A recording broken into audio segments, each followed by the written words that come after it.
We are now through a baker's dozen. Baker, we'll be talking about him later. We are now through a baker's dozen number of weeks here on the Three and Out podcast. Thanks for joining us. Ben Pope alongside Mike Cicchetti and Brett Shavs. Guys, we are through the first 13 weeks. It has been an eventful ride, to say the least. A very good week this past week. We had some big shakeups, both in the AFC and the NFC. Guys, how are you feeling? We're all rocking the backwards cap today. I don't know. Flip around your hat, Brett. Let's see what you're wearing. Well, in the Baker tradition, I threw on my Rams hat today. Because they are your third favorite team. Okay. Third favorite. Is it third? No, it's fourth. No, they're the third. Oh, they passed Pittsburgh? They passed Seattle. Okay, we'll get into that at a later date then. No. We'll be getting on to it later, surprisingly enough. Mike, what does your hat say? My hat is a Super Bowl 36. I don't usually wear hats, but I thought this hat was a hit. I love the Super Bowl logo on the brim. Decided to show some Patriots because I feel like I always hate on them. Yeah, even though I'm a Patriots fan, but in spirit, we'll just go no hat. So let's keep rolling then. We were wearing hats because of you. I am wearing just some ugly mugsy Red Sox hat in honor of them signing Kenley Jansen and Yoshitaka Moshida. That's not even close to the name of the player. Mike, do you want to take a stab at it? It's Masataka Yoshida. That's phenomenal. Great job. That's exactly right. I know he was. I'm not even capping here. Back-to-back batting champion in the Japan League 2020 and 21. I'm really outfielder, impressed. age 29. He's 5'8". I'm really impressed. Yeah, I try. I'm trying to keep up on my baseball. I started this past season because baseball was my first favorite sport, and then it just kind of like fell to the wayside recently. And I'm, trying to get back into it. I feel like Benny's been somewhat impressed with my, decent knowledge recently. Not decent, but I try. Well, I wake up to a text this morning at 10:30. Is Kenley Jansen garbage? I'm like, what are you talking about? Oh, they signed him. Oh, okay. No, he's not garbage. He's better than any closer that they've had since Koji. Maybe. Jonathan Papelbon. Shout out the GOAT. Disrespect to Koji.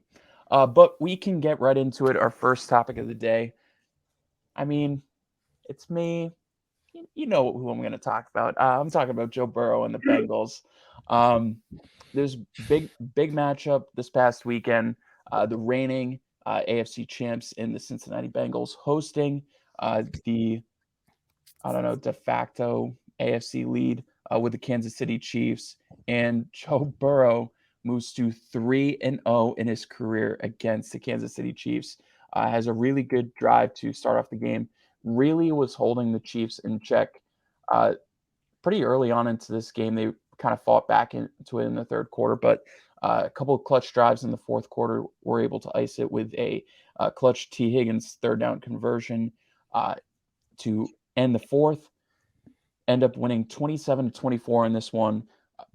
Burrow straight up outdueled Mahomes in this game, and it showed that the Bengals, like I've been saying, are for real. But let's see how for real you guys think they are. So they currently hold the 5 seed. They're still tied with the Ravens, but they still have that differential that they're losing to Baltimore. But we'll be talking about their situation and what they'll be dealing with without Lamar in a little bit. But for right now, they're in the 5 seed. They are only a couple games away from Buffalo, who currently holds the number 1 seed, surprisingly enough, after a couple rough weeks for them. But talking about Cincinnati here specifically, a big win against Kansas City. They had a big win the prior week against Tennessee. They've been really rolling these past few weeks, even going back to the past month or so. Has Cincinnati officially taken the role of team to beat in the AFC? This is what trips me up because I was actually texting Ben about this last night. Joe Burrow is, I don't there's not many quarterbacks at all that I'm taking over Joe Burrow right now. Maybe one, maybe two. Really, he's playing at an insane level. They're 6-1 in their last 7 weeks. They started 2-3, which is crazy. They're playing great. And the thing is, like, I still see the Chiefs as a team to beat in the AFC, but he's 3-0 in his career against the Chiefs. The Bills look up and down. Are they the team to beat? They might be. They might be. I'm really curious, and this will really kind of solidify my pick or answer to this question when they play each other, the Bengals and the Bills, because they haven't played each other. I was looking the other day. They haven't played each other since 2019 in the regular season. And I'm pretty sure the Bills won that matchup. But these teams are completely different now. Completely different. So it'll definitely be interesting to see. With that being said, there's still something that my heart's still going with the Chiefs, though, as a team to beat. But the Bengals are, you cannot count them out of any game. You can't, because they're right up there with the Chiefs. Like I said, Burrow is 3-0 against the Chiefs. So I don't know. My heart's still going the Chiefs, though, as a team to beat. I'm actually going to go with the Bengals. I believe they are the team to beat right now. Not just saying that. If you look at what's kind of happened in the last 7 weeks, yes, Cincinnati's 6-1, but Kansas City's now also lost to both Buffalo and Cincinnati. So despite having the best record in the conference, they've lost to the other two top teams that they'll have to face potentially in the postseason. If I'm comparing the two right now, there's not much that's going to sway me against Cincinnati right now. I mean, yes, Kansas City has played at the top level this season, but the Bengals are hot, and they are red hot. And based on the schedule, they're going to continue to stay red hot. So I'm taking the Bengals for now, but what we've seen from this conference, it could change in a dime. As Brett takes a sip of his Diet Coke. Club soda? Raspberry hibiscus water. Shout out Target. Oh my All right, God. Britt just turned into a 40-year-old mom. Oh my God. So I love both points because, I've been preaching literally since the beginning that I thought Cincinnati was going to be one of the top dogs in the AFC, if not the top dog. I had them as the number one seed coming into the year, just with predictions and everything. Start of the season was a little bit rough, honestly, since that. What I've been saying is the second half of that Dallas game, I think there was a switch that really clicked with the Cincinnati offense. And I think the defense has been solid throughout. They didn't really struggle in those first couple games, and they've really been playing pretty consistently since then. But it's the offense that's really clicked. I'm surprisingly still going to go with the Chiefs. I don't really have a good inclination of why. I guess with some of the points that were brought up, Joe Burrow is 3-0 against Patrick Mahomes, but it's also good to mention that they've all been 3-point games, 24-27 twice, and then what was it, like a 23-20 game. So it was literally similar scores. It wasn't like, aside from the AFC Championship game, Mahomes is not playing the Chiefs out of any of these games. And simply put, like, the Bengals have been really good recently. They've been on a hot stretch, like Brett mentioned.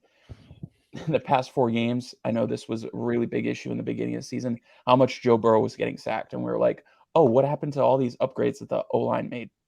Joe Burrow's only been sacked 5 times in the past 4 games. So they've really solved their issues. And even against, like, I know Danico Autry was out for Tennessee a couple weeks back. And then Kansas City's pass rush is pretty much just through Chris Jones. So that's neither Tennessee or Kansas City's strength. But they're still good enough teams. And, like, the O-line is improving. So that's really good to see. I think just reputation and pedigree is why I'm still going with Kansas City. And it's just, until you really truly knock out the king at the top, I don't know if I can really say so. And technically Cincinnati's done that. I don't really have a good reason why I'm not able to go with them. I think it's just I have too much faith in Patrick Mahomes, and I don't think that they'll be losing to the Bengals a 4th straight time, especially when it's been really close the first 3 times. Like, It's been coming down to just one play differences. And honestly, like, I don't think, even though I love Joe Burrow, and I would be the first to admit that he should be recognized as the second best quarterback in the league right now, I don't think he can best Mahomes a fourth consecutive time. If he does, then maybe we need to have a conversation about who truly is better between the two, if he's able to beat him a fourth straight time. But that's really all I have to say. Quick, like, side note on this, because the Bills were mentioned in this conversation. The Von Miller news comes out today that he is going to be out for the remainder of the season. Does this really eliminate their chances of making it to the Super Bowl, especially with how we're viewing Kansas City and Cincinnati right now? No. No, it doesn't. At least for me. They made it to the conference championship last year and went to 40-point duel with the Chiefs without Von Miller last year. That was in the divisional round. Oh, excuse me. No, but it was Regardless. still like an important game. I got you. Yeah, they made it to the divisional round and went in a 40-point duel with the Chiefs without Von Miller. And even with Miller, like, yes, he made an impact, but it hasn't been as strong as what people assumed. Like, yeah, he's got a decent amount of sacks, but he hasn't been this all-elite superstar and, top of the sack boards like people were making it out to be. No, he's been decent, but no, it doesn't take him out. I think the offense is still the main reason why they're in that conversation, and I think they'll be fine without him. Yeah, I agree. I mean, their pass rush depth is great. You have Shaq Lawson and Greg Rousseau and Boogie Basham and Ed Oliver on the inside and AJ Epineza. They just have so many guys who can attack the quarterback at a high level, honestly. Because Boogie Basham and Epineza are the two backup edges. When they come in their rotational snaps, they do well. They really do well. So I think the depth of their defense will help this. It's just a shame though. Tre'Davious White was out all year. He finally comes back, and now Von Miller's out. So they just can't keep a healthy defense. But no, this does knock them out. The offense just has to click. And the defense has been doing their job the whole year. The offense just has to get more consistent, really.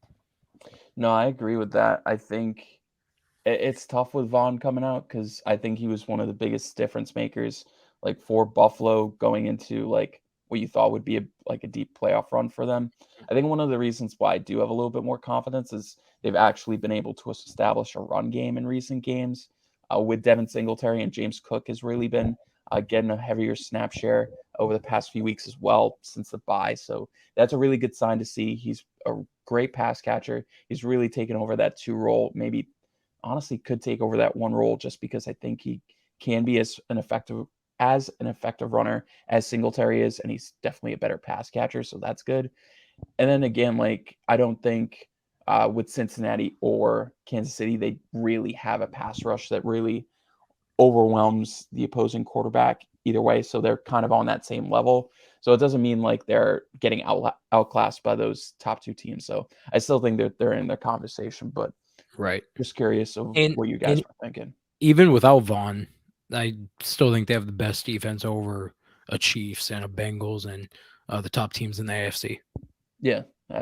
If not, like, it's a conversation that they're definitely leading. But yeah, we can go from, we're talking about one East team, we can go to battle of 2 Eastern NFC East teams that happened this past week. Ended up in a tie. The Commanders and the Giants faced off for the first time this season. A 2020 tie that goes into overtime. A big game for both teams. This is the first time that they've played each other. Currently, the Giants hold the 6th seed over the Commanders, who are in the 8th seed right now. The Seahawks are sandwiched right in between them, but it seems likely that it's going to be one of these 2 NFC East teams that are really fighting for one playoff spot, unless Seattle kind of falls behind. Guys, what we saw in this game, are we leaning towards one of these teams in particular, maybe looking towards their schedule? What are we thinking in the future? Do we want to lean towards the Commanders making the playoffs in that spot or the Giants? I'm honestly thinking the Commanders in this case. I think when you compare the two, despite the even matchup that was last weekend, two things come to mind. One, they still have one more game to face in Washington. Two, the Commanders are much more healthy than the Giants are. You put together a Commanders offense with Taylor Heineke that has been pretty solid the last few weeks, especially with that healthy offensive line and healthy receiving core with Jahan Dotson back. A healthy defense now with Chase Young returning, plus Sweat, Deron Payne, Jonathan Allen. Secondaries look strong. I'm leaning towards the Commanders in this case. I think the home matchup for Washington will go in their favor. And I think the Giants' injuries are going to continue to come back and pull them away from some wins. So I'm leaning towards Washington. I am too, leaning Washington making the playoffs. I think the Giants are going to ultimately drop out of the playoffs by the end of it. And honestly, I hate ties. I really do. But I think I like it in this scenario because it makes their next game so much more important. Whoever wins their next game, which Washington has a bye, right? So Washington is going to be on their bye this week, Mhm. and the Giants are playing the Eagles in Philly. So Right. And then the next week they play each other. Whoever wins that game, I think will take the division. Really. And I think Washington has a much easier schedule. The Giants still have to play the Philly twice, and they still have to play Minnesota as well, who is not favored in their matchup against Detroit, but there's still the Vikings, and their offense is still very, very dangerous. Yeah, I am leaning Washington now. Just something about them. But shout out to the Giants though, because the run they've gone on this season, kind of a roller coaster of emotions because they started off so hot. Now they're kind of cooling down. Looking at their schedule, you could have predicted that. Um, but yeah, shout out them. They've really overachieved in their first year with Daboll. yeah, just going through both teams' schedules real quick. So the Commanders have their bye this week, as I mentioned. Then they'll be hosting the Giants in week uh, 15. Yeah, week 15. Then they'll be going to San Francisco on Christmas Eve. Then they host the Browns and then host the Cowboys to end the season, which is a good chance that Dallas already has clinched a playoff spot and likely that number 5 seed. So they might be resting their starters. So something to keep in mind there. And then, like mentioned, the Giants are going to be facing Philadelphia this upcoming week. Then they go to Washington uh, to face the Commanders, go to Minnesota to play the Vikings. They host the Colts, and then they wrap up the season with the Eagles, which actually, in that case, unless Philly is truly like not interested in starting their players in Week 18, wouldn't hurt to start all your players in that week just to kind of eliminate a division rival if they really care about that. Just something to keep in mind. But it's going to be a clean sweep. I'm also in favor of the Commanders. I loved what I saw from Taylor Heineke this week, especially because the Giants' pass rush looked really good, and the Washington O-line was constantly putting Taylor Heineke in spots of duress, especially during that 2-minute drill that he worked on, where he was able to get the touchdown to John Dotson. He made 2 unbelievable throws to Curtis Samuel during that drive. He's looked really good. He's finally gotten Terry McLaurin some looks, and that's something that I never thought I'd be saying, that Terry McLaurin is truly getting unlocked by Taylor Heineke, because he did fine with him last year, but it wasn't anything incredible. McLaurin's looked great since Heineke has taken over this year, so that's something great to see. You mentioned all the defensive players that are coming back, especially Chase Young, as you mentioned, so that's really big.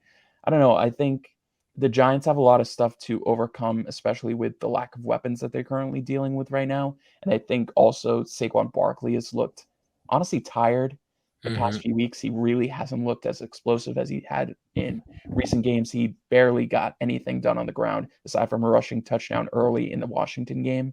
So he's been ineffective.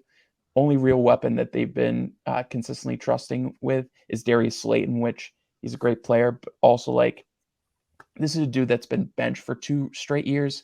So how good can he really be carrying the offense? So kind of with all that in mind, I got to favor Washington here, but I do think, like you guys mentioned, Giants have been a really good story. And I think if the right pieces are surrounding them and a couple injuries don't go their way, they might be in a better spot than they are right now.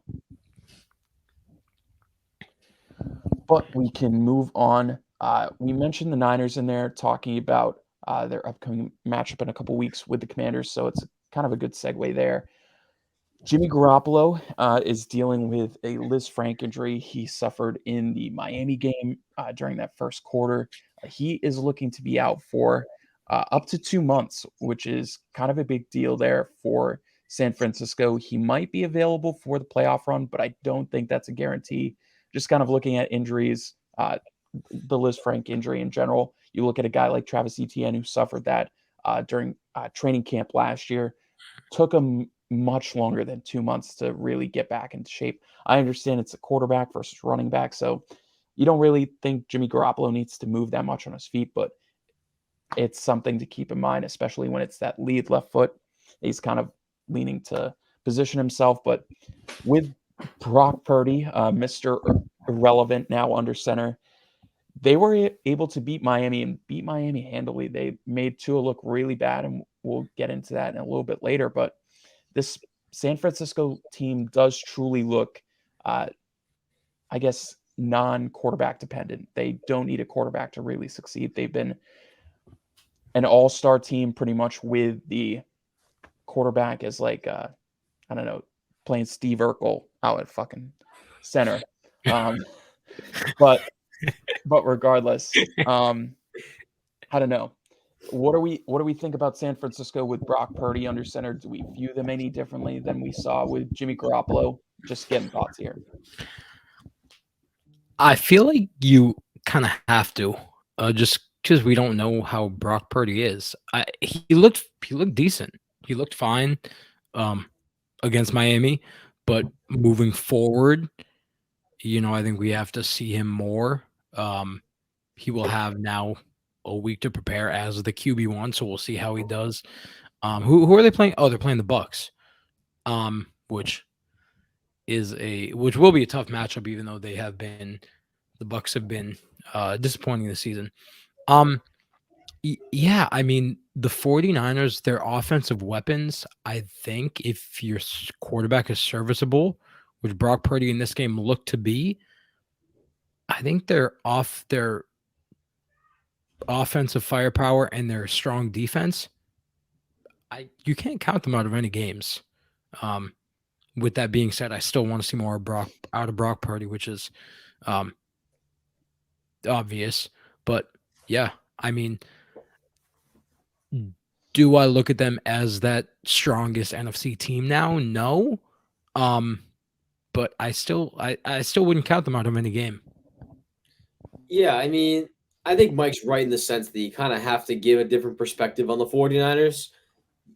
Yes, in the sense that the 49ers aren't necessarily quarterback dependent. They run very much through Christian McCaffrey and very small plays that allow the dynamic offensive weapons to succeed. One can also argue that this offense also is dependent on Debo and McCaffrey as a duo and not so much the quarterback. So I think as a whole, yes, you have to look at them differently with Brock Purdy and how efficient he's going to be getting the ball to guys like George Kittle, Juwan Jennings, Debo when he's listed as an outside receiver.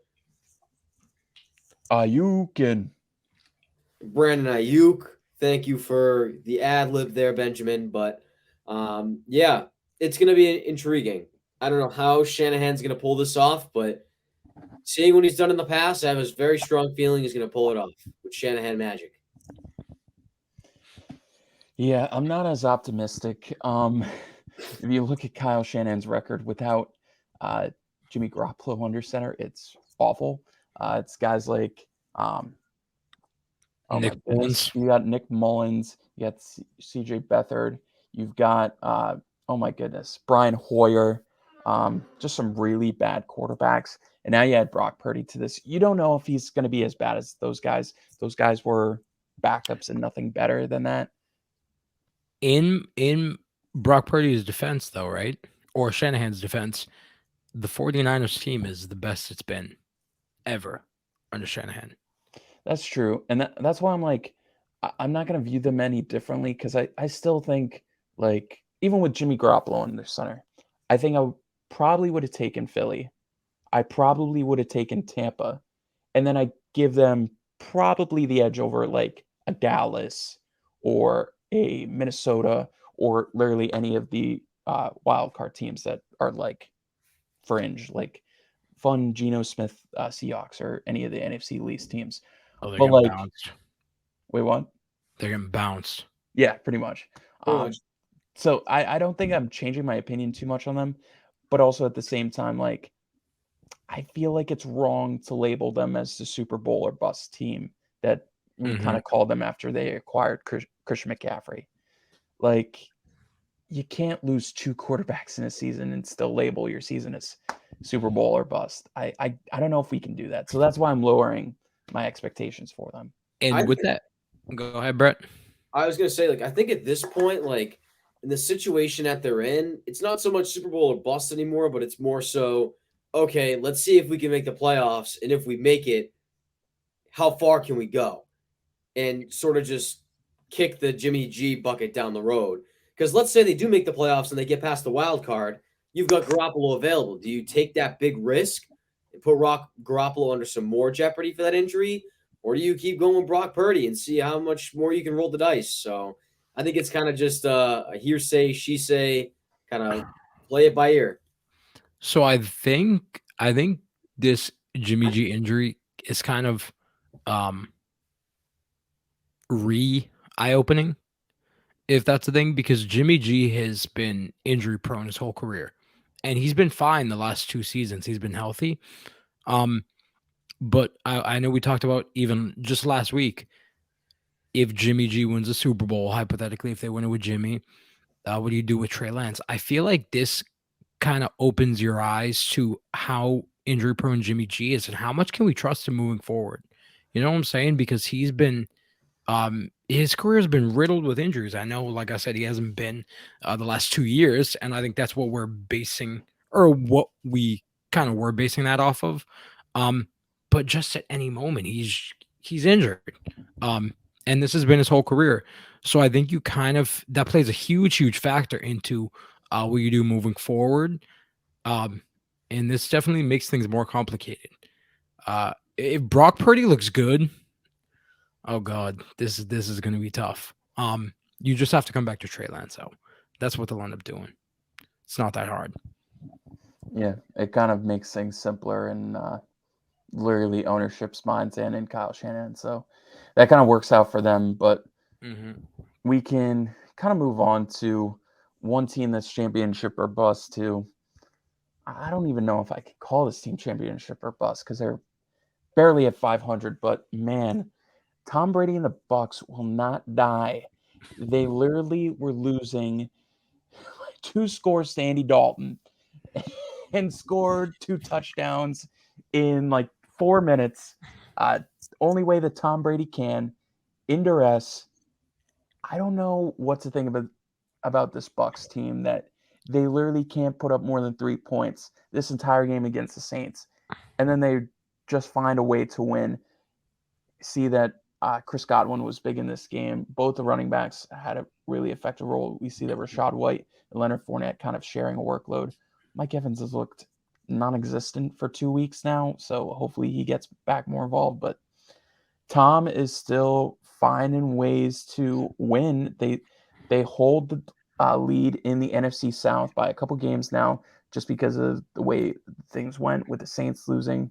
The Panthers had a bye, and then the Falcons lost as well. So kind of with all of that in mind, I know I've been saying that I still would take Brady and the Bucs over like most of the teams in the NFC. How do you guys view Brady and the Bucs as like actual threats in the NFC playoffs? No. Bounce them out. Get them out. They're playoffs and they're done. It's one and done. They face the Eagles, they're done. They face the Cowboys, they're done. They face the Commanders, they're done. No, you can't say that. You cannot say that. I'm saying it. I was saying I'm saying that it. 2 years ago. Brett, I was saying that 2 years ago, and I got proved absolutely wrong. I know, like, oh, this Bucs team, they're awful. Oh, their O-line's bad. Their defense has still surprisingly been, like, good. It hasn't been as great as it was in the beginning of the season, but they've still been solid. And the way I think about it is, like, 2 years ago, with that Bucks team, they weren't at 500, but they were like 7-6, like they were meandering along. Then they crushed it after their bye week, never lost a game until they got to the Super Bowl. I'm just nervous that they can still go on that run as long as Tom Brady's under center and still kicking it. I know that the situation's a little bit different, but I don't know. With the concerns that I have about quarterback with almost every team except maybe Philly. Like, I don't know. What do you think, Mike? Wait, hold on, Brett. Restate what you just said again, Ben. Because now I'm confused. There's one quarterback you're forgetting besides Philly. Dallas. I'm taking Tampa over Dallas. Are you Stop. kidding me? Stop. Yes, I am. Are you Stop. kidding me? Dak Prescott has been either first or second in every single passing category in the NFC since he returned in Week 5.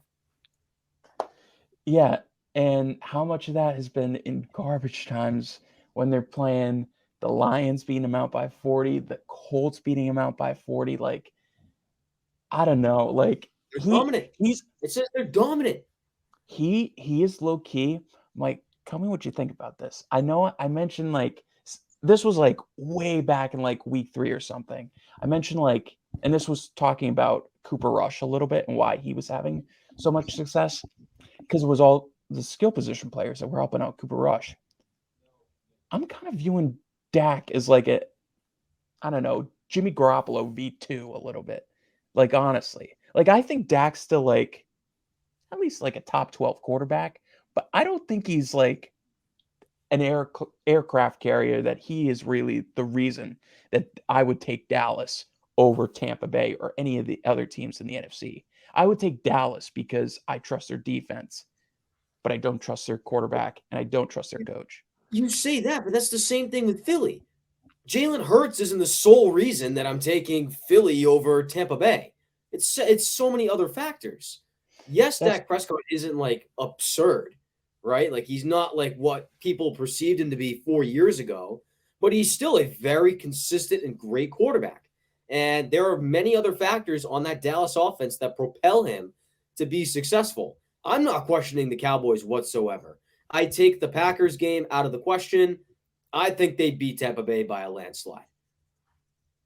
I forget what happened in week 2.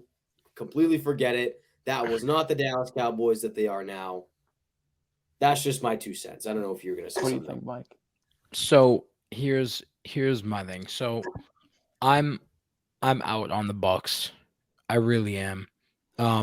Brady, I know we always say Brady is Brady. We know what Brady can do. We know what Brady does when they make the playoffs. Brady's been fine this whole year for me. I don't trust the team around him. I cannot trust their team. Their offensive everything is worse. Probably chill. Why are you popping the locker, bro, when I'm trying to talk? Everything is worse for the Bucks. It has gotten worse year after year since they made the Super Bowl run. I trust Brady. I don't trust the team around him. And with that being said, I think Philly would bounce him, and I think Dallas would bounce him, and they're going to play one of those two in the first round. It's Brady and it's the Bucks. They have a veteran team. They'll make it close.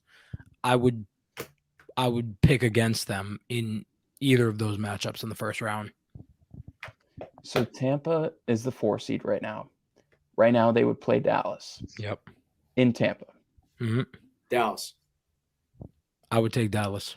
I would take Dallas or Philly, whoever they match up against. I would take them. I'm taking Dallas. I do not like this Bucks team, and it's not even Brady. It's nothing against Brady. I think it's all Bulls. This is all Todd Bowles. Look, all right, stop. Sorry, I'm slandering him. He had his chance to prove himself. He's 6-6 with the greatest quarterback of all time. Come on. Well, look. Thought he was gonna say, "Oh, come on." No, like I know I'm in the minority on this. Like I've been trying to like convince myself otherwise since I first said this a few weeks ago, but I really it's endings like that where it just I can't get off of it. Like Brady can run that quick run offense so well. And I honestly don't think, aside from Philly, I don't think Minnesota. We've seen Minnesota in so many close games this entire year. I would Yeah. not take Minnesota over them. That's fair. We've seen like I don't trust any of like the wild card teams aside from Dallas. And then with Dallas, like I still like there's no way I'm trusting Mike McCarthy in a playoff game when it's going against Tom Brady. And it's not even like to do with Dak. And I understand why you were like I wasn't trying to trash Dak too much, even though I did compare him to fucking Jimmy Garoppolo. But like I don't know. I don't know. I can't really explain it. I feel like Brett because I can't really explain it. Oh my God. But I honestly, oh my God, he got so mad. I just have that. I have a gut feeling, and I bet I rooted. I don't want to say I rooted, but I bet against him the last time. I don't want to do it again because I got proven way wrong. So I got to stick with it for right now, unless I see something truly atrocious in the next 4 weeks. I think I'm going to stay with it. I would take Tampa over any other team in the NFC aside from Philly. And that's not even crazy to say either. It's not egregious to say at all. I mean, Tom Brady's Tom Brady. If he can run a quick offense like that, he can beat anybody. But it's so many factors besides Brady for me that it just comes down to, not picking him. I think the only reason that I would have any concerns is what you said with Todd Bowles. Like, I just don't think the offense has clicked just because of the way that he's running it. And you talk about the Saints game, and how he came back. He scored 2 touchdowns in under 5 minutes. Dallas is a much better team in every aspect over the Saints, and I think if that situation was against Dallas, it would be just too big of a difference to come back from. I think the only thing there, and this can kind of be the last point to wrap it up.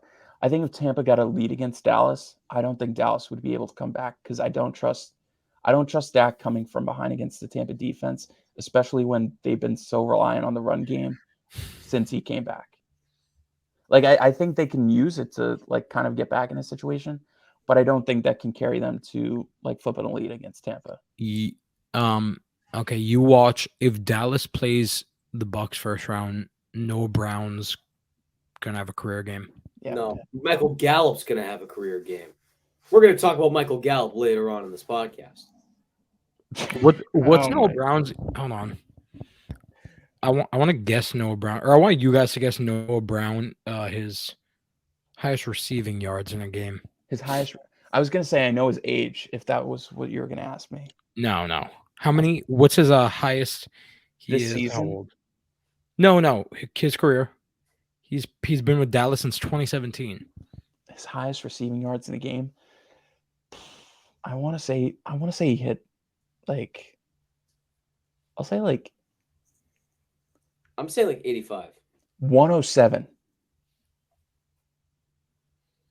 for Noah Brown. All right, Brett said 85. I said 107. It was actually week 2 against Cincinnati. It was 91 yards. I knew he did something earlier this season. Dang. I knew it was like very early in the year when they didn't have Gallup and like Schultz was like dealing with a lingering injury. So 91 yards. Yep. Shout out Noah Brown. He stepped up. Has he? Anyway, let's carry on. Well, we Noah are now Brown. moving on from the main part of our pod to our 2-minute drill. We are doing kind of a different iteration of it. So I will explain the rules to you guys because this is the first time you're hearing it. So this will be fun to see.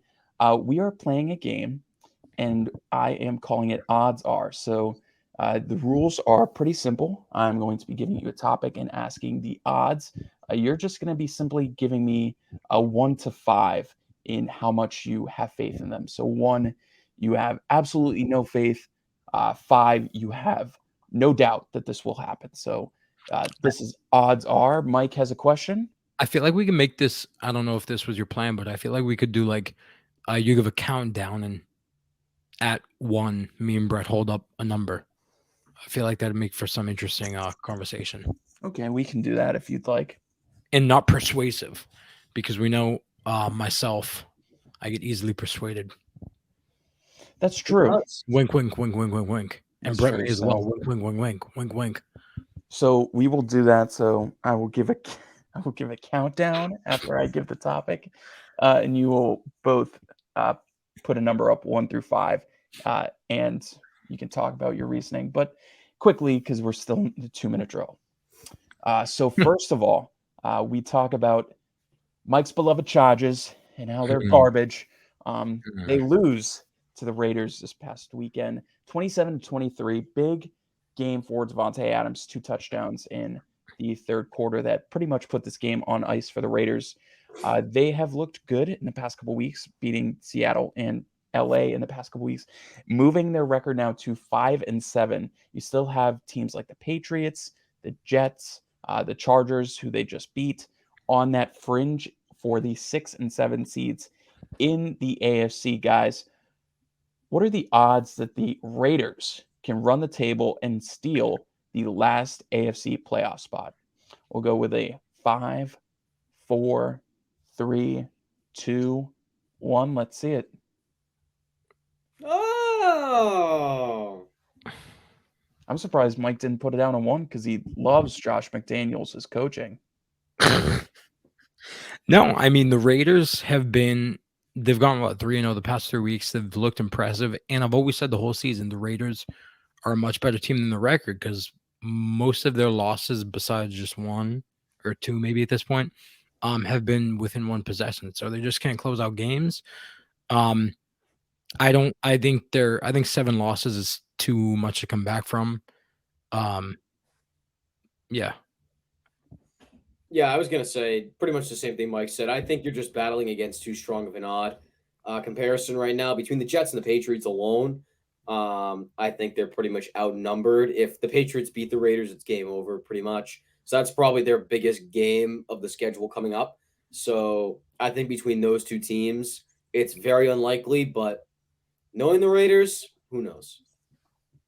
Yeah, they'll pretty much need to go 3-0 against the Rams, the Patriots, and who is it? The Steelers.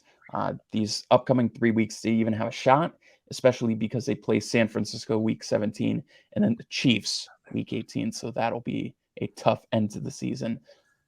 But maybe the Chiefs rest their starters, so we never know. Likely. Maybe not with the Bengals right on their tail, though. That's true. We will go from one Western team to another, and this is the Seattle Seahawks. They were able to beat the John Wolford-led Rams. That was his last game as a starter, likely this year, because he was dealing with an injury that will keep him out, and we'll talk about his replacement just in a few minutes. But another strong game by Geno Smith in the offense. Really good games by both receivers, Tyler Lockett and DK Metcalf, over 120 receiving yards for each and a touchdown. Great game for Geno as well, over 360 passing yards and 3 touchdowns. Guys, Geno takes over the starting role in Seattle over Russell Wilson, and Russell is notorious for never having earned an MVP vote in his career. What are the odds that Geno Smith earns an MVP vote before Russell Wilson? And I won't even cap it to this season, just in general. What are the odds that Geno Smith will earn an MVP vote before Russell Wilson? We'll go 5, 4, 3, 2, 1. I would have put up a 5 because I think he's going to get one, but we'll go over to Brett first. Stay realistic. There are 7 other guys that I'm going to vote for over Geno Smith. Name them. I can name 3. Pat Mahomes, Joe Burrow, Josh Allen, Tua Tagovailoa, Jalen Hurts, Dak Prescott, Justin Jefferson. I'm voting a wide receiver over Geno. That's false. Mike, you know this man is completing 72% of his passes. He's getting an MVP vote. I mean, look, I agree with Brett. I'm giving my MVP to 5 other guys before Geno. There's always that one rogue vote, though. And Gino is the type of player that can do it. Gino is the type of player that he's such a good story. He's probably going to win comeback player of the year. Pete Carroll could win coach of the year. It's Also- usually Pete and Dable. No, Dable won't get it. Giants are going to miss the playoffs right now. So who do you give it to? Sirianni again? He didn't win, did he? He won last year. No, Vrabel won. No, Vrabel didn't win last year. Who won last year? It was Sirianni. I'm almost positive it was Sirianni. I think that's right. I would give it to Mike McDaniel right now, but I would agree. I would give it to McDaniel. However, Oh, it was Vrabel. Vrabel won last year. Sirianni's. Oh God. So I give it to Sirianni. I would. I would give it to McDaniel right now. If I had a vote, it would be McDaniel right now.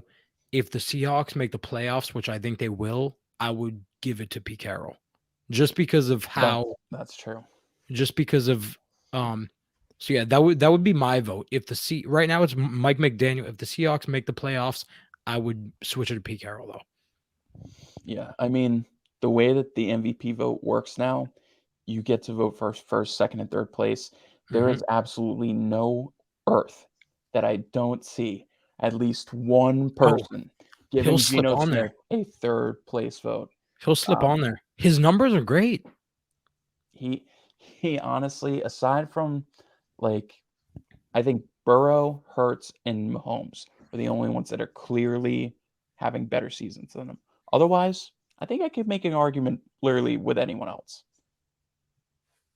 But that'll just really hurt Brett because he got the wrong Seahawks quarterback. That is unfortunate. That is awful. We will go from one bird to another. We'll be talking about the Ravens next. The Ravens with a big win this past weekend against the Denver Broncos. My God. Stop being a baby. There's a great YouTube channel. It's called That's Good Sports. I've been watching it the past few weeks. He updates its titles every week because he does updates for the Broncos games. It's always the new, like a bunch of news, worst game ever. I think he's on like 8 news now. It's really bad for Denver. But they're not able to hold on to a lead against Tyler Huntley, who takes over for Lamar as he was dealing with a PCL injury going into this week, kind of in general. He actually started the game, but he came out after the first drive, so he was unable to play. Reports are saying that he'll miss between 1 to 3 games. It's very unclear what the situation is, but he'll probably be out for at least the next couple weeks. And just talking about the Ravens schedule going forward, they play the Steelers this week. Then they play the Browns, the Falcons, the Steelers, and the Bengals to round off the rest of the season. Guys, as long as Lamar Jackson is out, what are the odds that the Ravens can hold on to the AFC North lead without Lamar? We'll go 5, 4, 3, 2, 1. Well, considering we're only going 1 through 5, it's 1, I have 2, 3, no 4, 5. confidence in them. It's so low, it's below 1. Well, care to elaborate? I just don't think the Ravens can operate functionally as an offense without Lamar Jackson. It's impossible. John Harbaugh tries his hardest, but there's a dynamic element that Lamar Jackson brings to that offense that's critically missing when you don't have him in the game. Yes, Tyler Huntley can, finagle his way to a couple wins, but it's a smorgasbord of what the heck you're getting on offense. Who knows who's going to get the ball? I don't have any confidence in them, especially going up against Cincinnati in that division and how red hot the Bengals are right now. Strength of schedule. Give it Cincinnati by 1 million. Put my mortgage on the line. It's the Bengals winning this division. You were beating a different drum last week. Man stole my bedside thesaurus and found the word. Oh my goodness. Smorgasbord. Smorgasbord. Can you spell it? I can't. No. I'm surprisingly so I'm taking the report literally and assuming that's 3 weeks at the most. I think I'd give them like a 3 because I think that the Bengals have actually some tough games coming up. I know that they have the Bills in 3 weeks, and like until that Cincinnati game at the end of the season, like none of those teams scare me, especially with the Browns and Deshaun Watson looking absolutely awful last week. So I think they at least have a shot to keep it. But I think you guys are right. Tyler Huntley, there's only so much they can do. These teams, see Pittsburgh and Cleveland, Atlanta, they're all under 500. They're pesky under 500 teams, though. That's true. Kenny Pickett. He's him. Who, Abe Lincoln, you said? Kenny Pickett. Oh, well, I wouldn't go that far. But Pittsburgh, pesky team. They play them twice. Cleveland, Sean shaking a little rust off, shaking a little lotion off. He is. They can be pesky team. They have a good defense. And Atlanta, pesky. Atlanta's been really surprising me this year. I thought they were going to be garbage. And Arthur Smith deserves some Coach of the Year votes. Not really, but he's been solid with what he's been working with. I have a question for you two, and I want to see your odds. Okay. Man, taking over the show. This is my second favorite team, the Steelers. Oh my god! So as we know, why are we talking about them?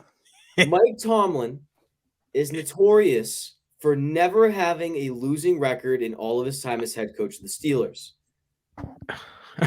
In your opinion, what are the odds that the Steelers finish with a positive record? Now, let me just preface their schedule. They have the Falcons, which they just won, and the Ravens this weekend, Carolina, Vegas, Baltimore, and they finish with Cleveland in Pittsburgh. How many wins do they have right now? 5. Yeah. Can you give us a countdown? Oh, 5, sorry. 4, 3, 2, 1. All right. They're going to lose to Tyler Huntley, almost a guarantee. They're definitely going to lose to Deshaun. They're losing to the Raiders. They'll win 1, maybe 2 games. They'll be Carolina. They'll finish 6-11. The man knew that I was not going to give the Steelers. I was holding on to the slimmest bit of optimism. No. But what would that do anyways? Prove that Kenny's got some stuff. And no, it would prove that Mike Tomlin is a god and he needs to leave Pittsburgh immediately. Oh my god. Mike Tomlin's a goat, low-key. Mike Tomlin is the GOAT. Remember a few years ago when Pittsburgh fans were like, oh, Mike Tomlin needs to leave. He's the only reason that this undefeated team is struggling. This and then man look what had happened to them in the playoffs. It almost made it to the playoffs. I wasn't saying you as a Pittsburgh fan because apparently they're not in your top 3 anymore. They are. They're number 2. I just said that. Oh, they replaced Seattle. The rankings have changed again. Okay. Oh, God. Oh, my goodness. Okay, so we're going to do our last odds because Brett apparently took my 4th one, which wasn't that, but who cares? Baker Mayfield signed with the Rams. He wanted to get cut by the Panthers to get some sort of different opportunity that wasn't in Carolina. I don't blame him, even though he had an 18 QBR and was the worst quarterback ever this season.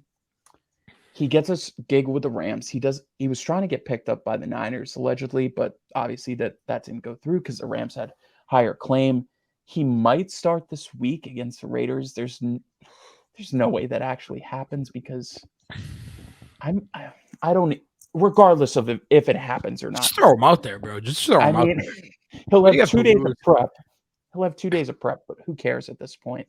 Guys, what are the odds that Baker Mayfield earns another starting job post his Rams tenure? 5, 4, 3, 2, 1. Is that a 1? Okay. Mike, talk. I like Baker. I do. I just think the quarterback talent, and coming into the draft, I know there will be three more starters going into next year. I don't think Baker will be able to fit in anywhere. Um, and I needed time to think around, but I don't think he'll be able to fit anywhere. Um, great backup though. He'll be a great backup. I do like Baker. I just don't think a team will want to, you know, take take another chance on him. Really, I just think Baker's in a position where he's in the worst spot possible, where so many of these teams are finding like their true quarterback like in the next 3 years. And Mike said it perfectly. This draft coming up has 4, maybe 5 first round quarterbacks that can be taken. And I just think it's a position now where Mayfield doesn't fit anywhere as a starting role unless for some benign reason a team like the Falcons doesn't give it a Mariota or Ritter and they go with option C. But that is a world that I don't want to explore ever. So I just don't see him fitting anywhere. like, go ahead. Who are you saying go ahead to? Neither of us I are was gonna talking. say, like, No. what's going on? I thought Ben was. I'm just looking at the teams and looking at like their quarterbacks going forward, and there isn't. There There's is. nothing. Yeah. I mean, the NFC South is wide open. The shake and bake era wasn't meant to be. You can buy his Browns jersey on Fanatics for like $20, Brett. I'd rather have an Antonio Brown Steelers jersey. We'll move on. I'd rather have Antonio Brown, his jersey in the Dubai pool. All right. Rather have a jersey of him with Giselle. We'll pass. Move on. Move on. We will I'd rather- go now Never mind. to our games of the week here for week 14. We will start off with Michael. All right. Which game did I pick? Even I know your game. Got it. My game is Jets at Bills. The Jets are going into the game 7-5. And Buffalo 9-3. Buffalo has been shaky. Recently, a lot of people calling them inconsistent. They've been dropping in rankings and leaderboards because of their offensive kind of instability or inconsistency, I should say. Starting with Josh Allen. The Jets coming into this game fresh off an almost victory against the NFC's 2 seed, the Minnesota Vikings. Mike White played solid. The whole Jets team played solid. Garrett Wilson, shout out the GOAT, the young GOAT. This will be a good game. I think this will give us a really good test to see the Jets against a really, strong team and strong defense, especially Mike White. See how he does. I don't think he's the starter moving forward, but if he overperforms, who knows? You never know. The NFL is unpredictable. And the Bills need wins where they can get them because they're slowly falling. Yeah, that was kind of a weird ending, but go Jets, go Bills. Good game. We didn't like that one, but hey, we can keep it on rolling here. I'm going to take the Sunday night game between the Dolphins and the Chargers. We mentioned the Dolphins a little bit in the Niners segment, but Tua looked really bad in this Niners game, first game that they've lost since Tua came back from injury. So it was kind of a wake-up call for the offense there. He just didn't really look comfortable at all in this game. His accuracy was all over the place. So hopefully he gets a little bit of a better look against this Chargers defense. For the Chargers, sitting at 500 right now, they need to close to win out for the rest of the season just to really give themselves here a little bit of confidence going into kind of the final stretch. Still trying to hold off some sort of playoff run in them. I know they're dealing with injuries right now, but they've still got something in them as long as Justin Herbert's under center. It's looking really bad if the Chargers don't make the playoffs again this season, Mike, Staley is gone. I think that's pretty much a given. They're not making the playoffs this year. They're not. I agree. They're not. Well, we want to give them a little bit of hope here. But yes, Mike McDaniel and the Dolphins will right the ship and they will beat them. But we will see. And looks to be a good game on Sunday Night Football. All right, and that leaves it for me. I have the Giants and Eagles in Philadelphia. This is debatably New York's, again, most important game. It feels like at this point, every game for New York is the most important game. Same with Washington. Excuse me, Jesus. It's getting choked up. At the end of the day, this is going to have to come down to, can the Giants defense sort of keep the Philly offense in check? They've sort of been running like the wind when it comes to the A.J. Brown and Jalen Hurts connection, along with a surprisingly strong run game the last few weeks with Miles Sanders and company behind them. But, yeah, I think this is going to be the biggest test for New York this year with whatever offense they can mesh together. It's going to be a big test for Daniel Jones and his leadership with Brian Daboll. So we'll see who fares to be the strongest out of this contest. All right. And with that, we will go into our last segment of the week, and we will be talking about our stand session here. I'm just going to hop it off with claiming my own guy just because he got someone fired this week because of how good he was. First stand, I'm an A.J. Brown stan. This is already known.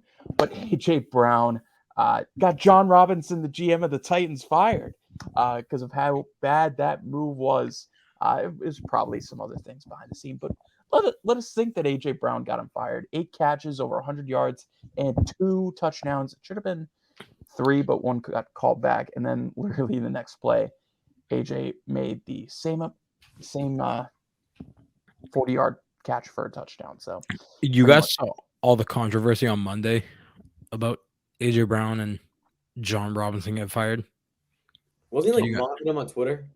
No, so A.J. Brown, that not even an hour after the news came out that the Titans fired their GM, A.J. Brown started selling merch with the Terminator eye on it. It's what said the Terminator. And people obviously thought it was about that, but he came out and said he wouldn't kick him out while he's down, and just a classy tweet from A.J. Brown, and he said it had to do with his red eye from throwing up and popping a blood vessel or whatever. I did see that in his post-game interview. I was concerned about that. Mm-hmm. Shop at 1K always open. A little bit of a collaboration there. AJ, hit me up for from some sales. Are we going to do a 1K always open and 3 and out brunch club? Well, I mean, I already got some merch from them. Thank you, Mike. But you need some new and improved Eagles merch now. No, that's valid. But AJ Brown, easy first stand of the week. We'll go down to Brett next. I told you I'd be talking about him. Michael Gallup stand. Hey, Michael Gallup. 2 touchdowns against this Colts team that no bueno. It was a no bueno game. But hey, Michael Gallup's been a menace the last few weeks. 2 touchdowns this past weekend. Had a stellar first half against the Giants that Thanksgiving week. I've been very much impressed on how he's looked since he came back from injury with Dak Prescott. I'm harping his train, and I think he's going to be good going forward. I'm a Michael Gallup fan. Make fun of me while you want. I'm harping his train? I don't think you used my thesaurus for that one. That's sexual. I'm just pulling out all the words and seeing if they mesh. You're pulling something out. Michael. I got to show love to this man. They're on a 3-0 run and look beautiful. Devontae Adams, 177 receiving yards, 2 receiving touchdowns. Derek Carr is 3-0 since crying in the post game. Hey, Justin Herbert, take some hints. How about you get the waterworks going a little bit? Maybe we can turn this thing around. Anyways, the Raiders have looked solid, and Josh Jacobs as well had almost 150 rushing yards. He's been great. Yeah. Shout out Tay. Shout out DT. Shout out DTA. Maybe a little bit of a offensive player of the year. We're not in this kind of worms Yeah, again. we won't do that. We're not doing this again. So, I did have someone else here for my second stand, but you know what? I was like, You don't want Harp Pitts train tonight. No. We've dogged on the Steelers so much. I'm gonna show them a little love. I'm a Minka Fitzpatrick stan, aka the only good player aside from TJ Watt on that team. Oh well, that's a little. So Minka hyperbolic. caught the interception that pretty much sealed their win against Atlanta this past weekend. Smartly ran out the play instead of going in for a touchdown because they would have given Atlanta a chance to score back, kind of similar to the Cleveland Jets situation back in week 2. So very smart play by Minka Fitzpatrick, and it seems like he's still playing his best as he could for a team that really doesn't seem like they have too great of a shot. And that's the nicest way I can put it. So Minka Fitzpatrick is my second stand of the week. You know, it's funny we were talking about Dallas so much earlier in the pod because both of my stands are Cowboys. Wow. I'm a Ron Bland stand. Anybody know who Ron Bland is? Ron Bland, of course. Well, I'll tell you. He's the cornerback for Dallas who had not one but 2 interceptions against Matt Ryan this week. 4 for 4 on his tackles, 2 picks. Stellar game out of the rookie from Fresno. It's a Ron Bland stand. He's going to have to step up because Anthony Brown tore his Achilles, was it? Yeah. Yep.